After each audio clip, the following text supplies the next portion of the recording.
Hi everyone, it's Dr. E and I'm here with your week 2 instructional video.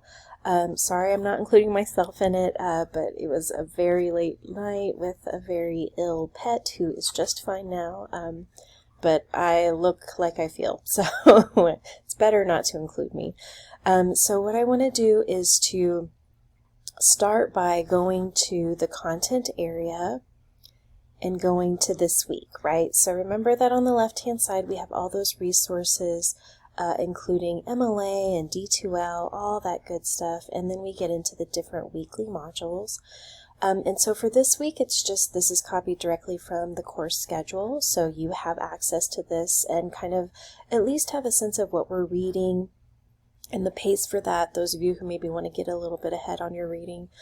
So for this week, we're finally getting into our course text. We're reading, if you have the print version, pages 3 to 27, and this is over the Romantic period, and that includes Anna Leticia Barbald's reading, The Mouse's Petition, and then you're going to watch a video by Chimamanda Adichie, who is a wonderful Nigerian author that, this is a wonderful TED Talk, but she's also just an amazing author.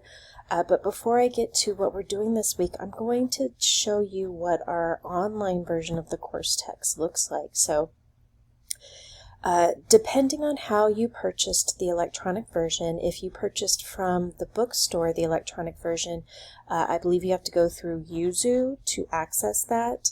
But if you bought through Norton, then you will go to essentially the Norton page, which again, I would definitely bookmark. So let me see if I can pull that up. Whew. So this is what it looks like. This is a link that's in D2L. And so what you can do is click View All Options. It's going to probably just sign me in, right? But you'll have a sign in up here.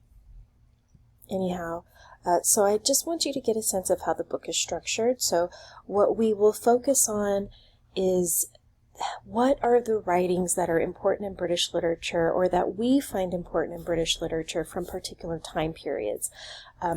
You'll have English professors with different ideas and theoretical approaches.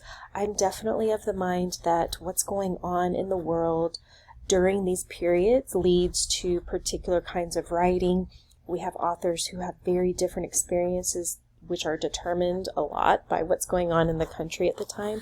So it's really important to read these background chapters to get a sense, right? To get a sense of where we are in time and what leads to the things that we're writing.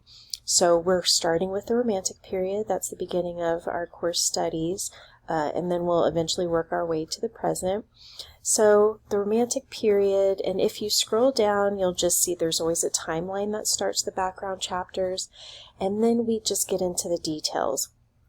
I want you to note, if you could see me, I'm like pointing my finger at you with my eyes wide saying, this reading takes time. This is not one of those readings that you just want to, really get out of the way quickly and just scroll and scroll. No, you got to take your time, take breaks, plan to be reading at a time when you think you're most alert, because it's a lot. I'm not going to lie to you about that. But this is a great tool, the electronic version, because you can take notes. If you highlight something, you can create a note. You can highlight it in a specific color. You can notate places where you want to come back, right? Or just stop at a particular section and come back. So for these background chapters, we're just going to think of the editor, the overall course text editor behind the whole book. And this is when it comes to giving credit. So I want you to make sure that you are considering that with your writing this week. So this is the cover of the book, and the editor we're just going to reference is Greenblatt. Greenblatt is the main text editor. You can certainly credit Lynch with it, but it's easier if you have the print version. Greenblatt's name is very large and very apparent. I'm not too picky about it because I know we're all referencing the same book in our writing. Okay, so that's the course text and kind of a sense of what we're reading. And this just gives you, again, an idea. The table of contents is over here. You just have to kind of click through and see where you are. Okay, so just play around with that a little bit. All right, and then you have a link to a DJ's TED Talk. So this week we have the video you're watching now. Make sure you're completing that course survey. There is a prompt posted to the discussion area, and then you also have a journal that's due on Sunday. So on the surface it looks like a pretty busy week, but there are some things that will not take very much time. So let me jump through some of this information. Okay, you have the link to this week's video, a DJ's talk.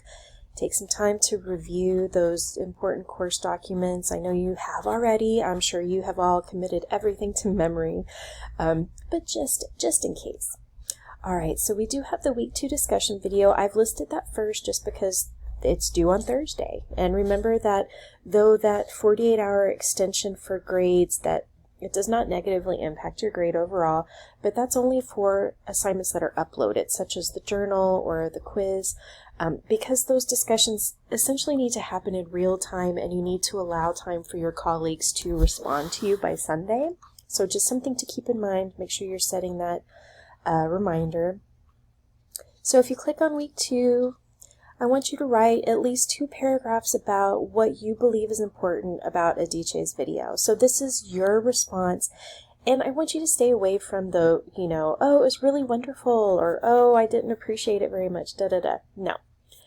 We want to dig into more, right? So this is about you really thinking about her ideas, and you can definitely make personal connections, or, the more you're bringing yourself into thinking about those ideas, the easier it is to comprehend and commit to memory. And her video is just so important when thinking about literature and this idea of identity. British literature is, for better or worse, and usually for worse, at least the older literature is largely written by dead white men, which none of us can relate to. We're not dead, much less not all of us are white men, right? So we really need to consider the absences, whose voices are absent in the things that we're reading, in the time periods, who has rights, who is able to get published. We have to be very critical in thinking about those kinds of things. And I want a DJ's video to kind of open that conversation and that line of thinking, okay? So if we go back to week 2, and to the things that you need to do, there's also a journal assignment.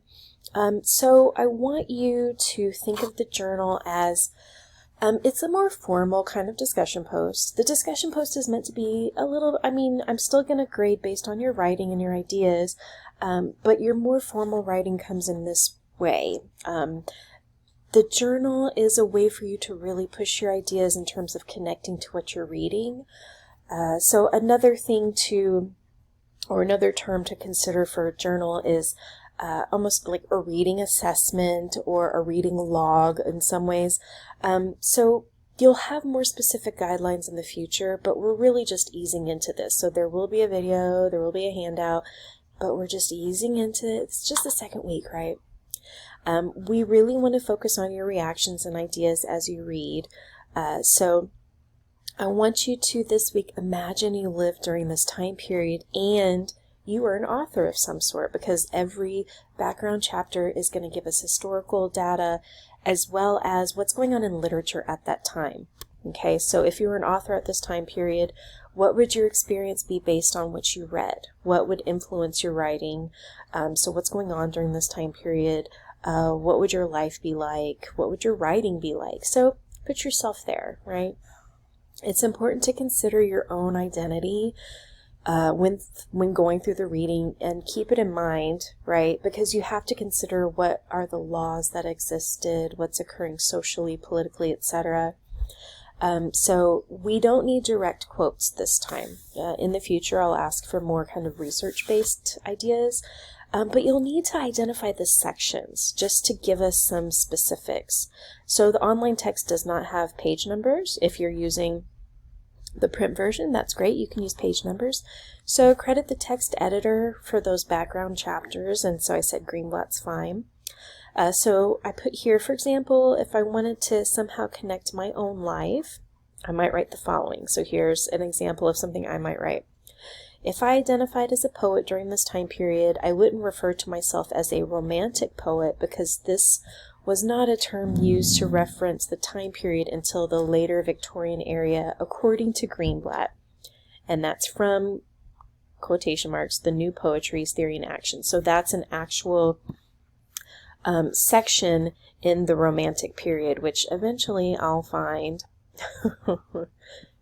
Let me pause for a second to find it. Okay, sorry about that. So back into the Romantic period chapter and scrolling through.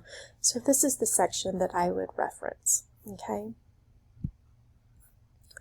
All right, so you'll want to write 3 paragraphs and be sure to show you've read, right? Make those personal connections. I'm not looking for a summary here. I have read the text. You have read the text, I know. This is more about directly relating to what you read, okay? I put a basic MLA template for you to use here. Please use it. I get really frustrated. Imagine how many MLA formatted papers I read, and when they're not formatted, that I see things in MLA format, which is kind of obnoxious, but it is what it is, and I'm telling you up front. So this is the template, and you just go in and put your own information, right? So this is what I would put. This feels weird to write. If you double click up here in the top section, that gives you access to this space. You can change your last name and then double click outside of that. And then you can just put journal 1, okay?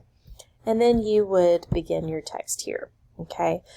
So make sure that you are inputting all that important information. You're going to want to save the document as something recognizable. So I really suggest when you go to File and then Save As, you put something like Journal 1